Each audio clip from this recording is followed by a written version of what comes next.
on est parti, il y a des personnes qui attendent, on y va. Les Restos du Cœur ont ouvert leurs portes aujourd'hui. L'association fondée par Coluche lançait ce lundi sa 30e campagne d'hiver.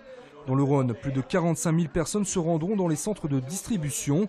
Auparavant, les Restos du Cœur accueillaient majoritairement des personnes âgées, mais les profils des bénéficiaires ont évolué ces dernières années.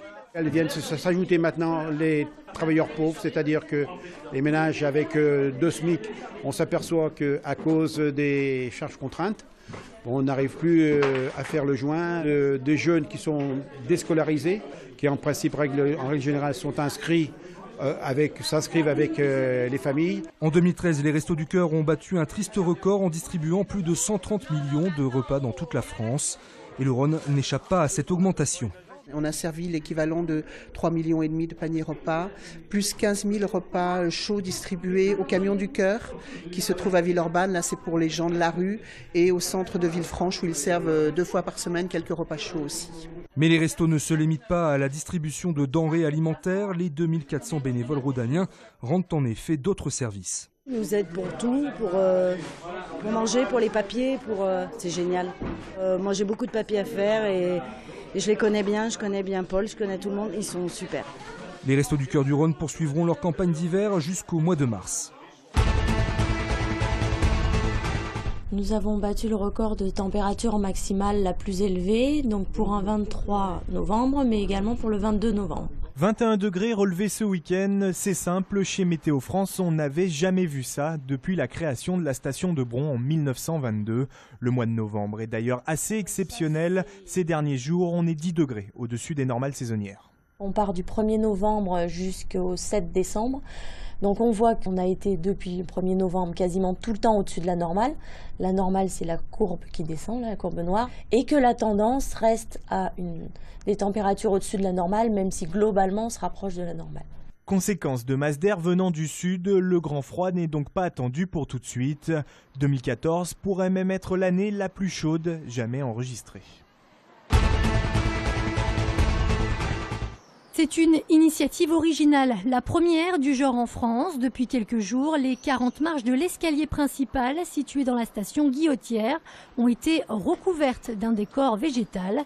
Objectif, inciter le grand public à faire de l'exercice physique. Rien qu'en faisant ces gestes simples, on diminue d'un tiers son risque de maladies cardiovasculaires, mais aussi de cancer, de maladies neurodégénératives comme Parkinson, Alzheimer. Donc finalement, tout un panel de maladies qu'on peut prévenir en faisant des gestes simples et quotidiens. Aujourd'hui, seuls 5% des usagers de la station utiliseraient cet escalier.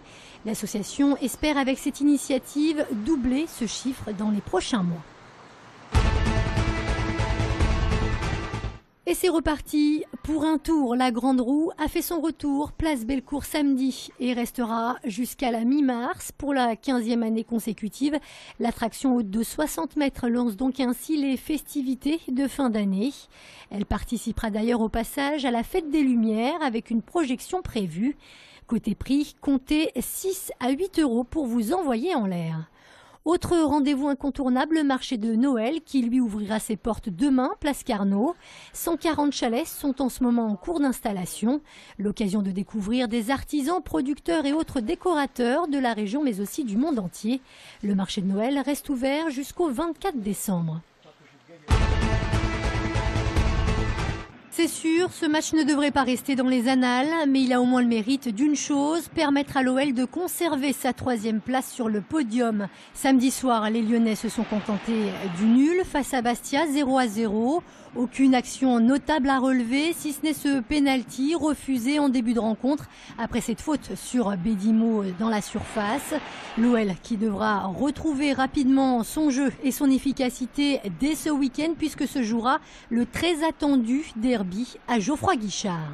De son côté, l'Asvel se rassure. Les Villeurbanais viennent d'enregistrer leur 3e victoire d'affilée en battant samedi Pollack-Orthez 78-67. Une équipe portée par un très bon Edwin Jackson qui termine meilleur marqueur de la soirée avec 23 points. Un résultat encourageant avant le déplacement mercredi à Dijon pour la 7e journée d'Eurocup.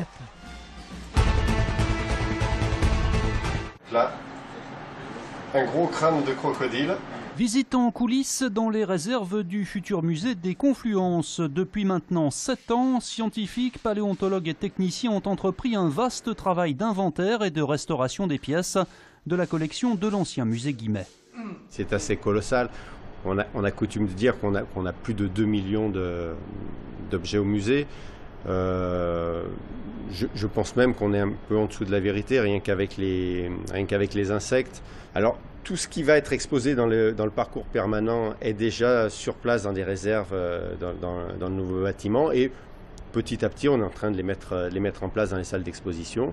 Mais à peine 1% de ces pièces seront exposées de façon permanente dans le nouveau musée. Les autres resteront dans les réserves, sous haute surveillance. On essaie déjà surtout de les conserver dans des conditions qui sont les meilleures pour les spécimens, c'est-à-dire des conditions de température et d'humidité qui soient les meilleures possibles. On essaye de les préserver de tout ce qui pourrait venir les dégrader, que ce soit les petits insectes, les moisissures, etc. Donc on est dans des milieux très protégés que l'on contrôle, que l'on surveille de très près. Le nouveau musée des Confluences ouvrira à Lyon le 19 décembre.